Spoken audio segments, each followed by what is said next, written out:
Pagdating mo dito, ano yung nagustuhan mo agad? Siguro yung shopping. Kasi hindi mo makikita dito yung mga gamit sa, ewan ko, sa Pilipinas, hindi kasi wala tayong pera eh. So hindi ako nakakapuntang mall. Nung dito, marami siya.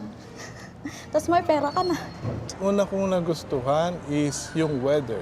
Yung iba nagko-complain sobrang mainit sa summer, sobrang malamig sa winter, but I don't know, sa sarili ko, I think na-enjoy ko siya. Kasi sa Pilipinas, di ako nakakabili ng sapatos, ng damit. Nung dito na, parang may freedom ka na bilihin lahat. Hindi naman lahat. Pero may choice ka ba? Hindi tulad sa Pilipinas na wala ka talagang choice.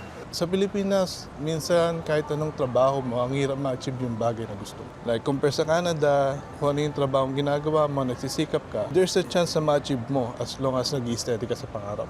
Nakakapag-aral ka, kahit anong edad mo, nakapagtapos ako ng ganitong course.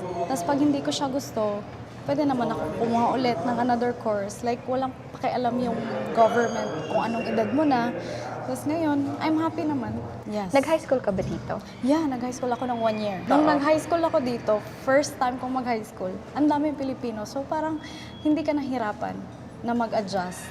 Though, hindi ko masyadong naiintindihan yung English nung pumunta ako dito. Pero like after 2 weeks, naka-adjust na ako, parang naiintindihan ko na. Pero hindi ka pa ganun masyadong nakakapagsalita talaga ng, alam mo yun, straight. Pero ngayon, okay na, after 12 years.